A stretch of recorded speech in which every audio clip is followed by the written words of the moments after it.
About 59 million years ago, the rainforest of Colombia was full of giants. It wasn't long after the extinction that ended the reign of the non-avian dinosaurs, and the fauna in this part of South America were already starting to get big again. In this lush, swampy ecosystem, there were huge turtles way bigger than the largest members of their group today. And there were specialized fish eaters with long, narrow snouts, crocodile relatives that were every bit as long as today's biggest saltwater crocs. But the largest animal lurking in that ancient forest, like by far, was Titanoboa, the largest snake ever known.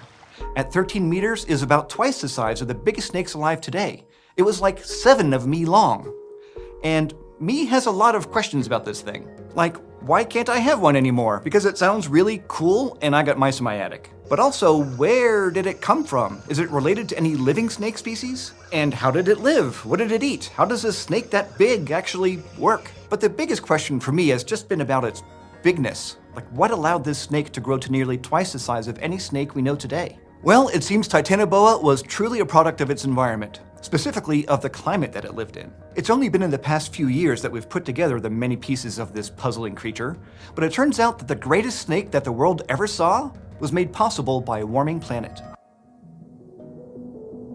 The story of Titanoboa's discovery begins in the early 2000s, when a geology student on a field trip found several fossil leaves at a site called Cerrejón, a large coal mine in Colombia near the border with Venezuela.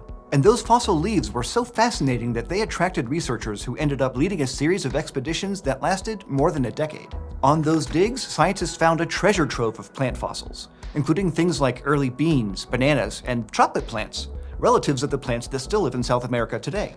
The fossils of Cerrejón provided us with a snapshot of a world that no longer exists, the earliest recorded neotropical rainforest, dating back 58 million to 60 million years ago. And during one of these expeditions, another kind of fossil was found that raised a lot of questions. Why are you in my closet, Darius? Darius! Hi!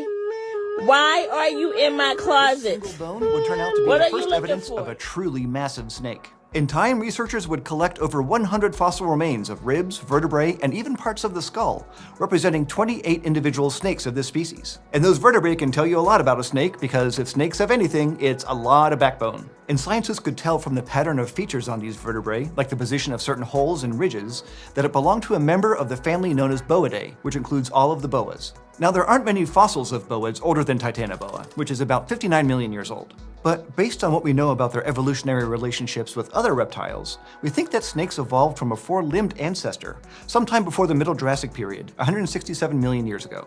But some of the earliest fossils that we'd call snakes based on their skulls probably still had limbs. So figuring out what counts as an early snake is complicated. And in fact, living boas, as well as pythons, actually have vestigial hind limbs called spurs, evolutionary relics of this tetrapod ancestor. We don't know if Titanoboa had spurs, but given that all of its living relatives do, it's possible. But still, living boids never get anywhere near as big as Titanoboa. Based on the dimensions of its vertebrae, as well as on the sizes of living boa species, experts estimate that it reached lengths just under 13 meters. That's as long as the largest T-Rex. Now, by comparison, the longest snake around today, the reticulated python, is usually around 7 meters, with some outliers stretching out as much as 9 meters. Based on its length, researchers have also been able to estimate the mass of Titanoboa, and it likely tipped the scales at around 1,135 kilograms, which is about the same as a bull bison or an adult male giraffe. So, not exactly a lightweight.